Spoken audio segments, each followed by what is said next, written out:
said he's taken notice of how worried the business world has become with respect to trade. Now, part of the Federal Reserve's signal to no rate hikes this year is that uncertainty over the fate of the trade war, global economic slowdown, and other things. Here to weigh in, National Taxpayer Union senior fellow Mattie Duppler and Fox News contributor, assistant editor of the Wall Street Journal's editorial page, James Freeman. Hey, it's great to have both of you guys in studio. It's great. So, Thanks Mattie, for having us. I got to start with you with this rare treat. Let's start with the Fed first. Let's do it. I wasn't necessarily surprised they went with no rate hikes, but one for next year.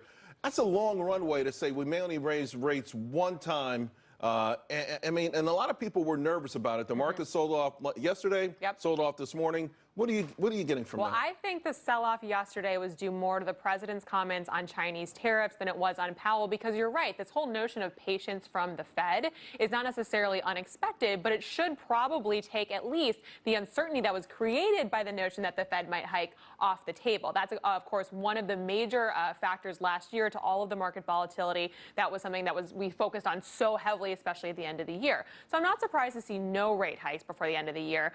The balance sheet conversation I thought was more interesting, but certainly the Fed continues to talk about growth, confident, but not maybe as confident as the administration. Well, no one's as confident as the administration. But they've got a good track record, right? They do. Like, Hey, listen, last year, they're proven right.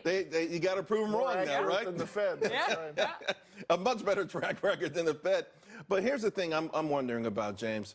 All right, so they adjusted their economic outlook. GDP 2.1 instead of 2.3, inflation 1.8 instead of 1.9. Those are small incremental moves. I don't know that they necessarily correlate with two rate hikes to zero. And that's where I think people are sort of worried. What does the Fed see that they made such a dramatic change of heart with respect to rate hikes? Yeah, I think that did have something to do with the sell-off. Just the Wall Street obviously loves low rates, but if the explanation is they think the economy's really not doing well, then that makes people nervous and they may sell off. But look, we've had a lot of soft economic data in the first part of this year. Some positive signals. We saw that SLIM manufacturing report recently. But Powell obviously sees a soft economy. I think as we look forward, they may be talking sooner than a lot of people think about rate hikes, because I think a lot of people look at the tax cut as being a one-year wonder last year. It's not. It's still a big incentive to growth this year. And even Powell himself, to your point, he admitted that all of this weak data starting to rebound. This morning we had the Philly Fed report. It came in dramatically better than anyone anticipated, but it would be something if the Fed pivoted again. This is why I think it's interesting. There's no way. I mean, I agree where you're coming from, James, that the economy probably grows faster than the Fed's anticipating. But how can Powell have an opinion in October, change it maybe in December, really change it in March, and then go back to maybe where they were in October?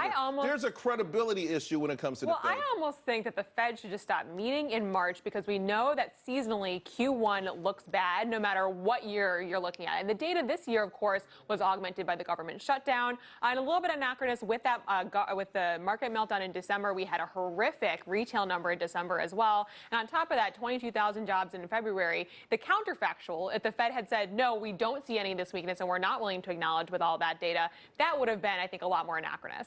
The idea that he's centering his confidence as much that is, even though it's not as where it was perhaps a month ago, around the consumer.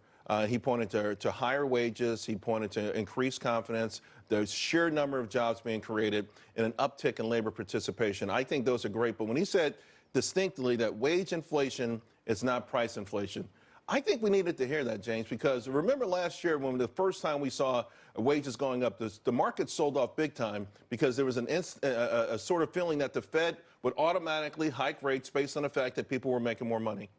Yeah, if people are making more money because they're more productive, because they're making more stuff, that's great. That's not inflationary. Now, we're not yet where we want to be, but there are promising signs that productivity is rebounding in the U.S. It seems to be moving out of that kind of low period of the last decade. And so I think it's absolutely true. You don't have to have inflation to have higher wages. A couple of things it's before. Good he understands that. Yeah, no, I'm glad he said And we should say it over and over and over again. It really is something that needs to be said. Two things, though, and we don't have a lot of time, but we got to hit China and Brexit. Yep. Your thoughts as we're learning that the new deadline could be May 22nd, not necessarily a surprise there. And yesterday, President Trump in the comments of continued tariffs even after a deal is done. What are your thoughts? My thoughts are that the Chinese tariffs have been the spur in the side of both the business community and some of the economic growth that we could have seen over the past 6 months, because it has been such a question of where it's going to head. You know, when we had that March 1 deadline, at least the market had priced it in that we'd be seeing the end of the negotiations. We need to start seeing real progress on these negotiations. I think tariffs in perpetuity is not good for market confidence here in the United States. Just to keep them honest, though, because everyone's wondering real quick, James, that how do you keep them honest, the Chinese honest, if they agree to something like they've done in the past, but, you know, ignore it?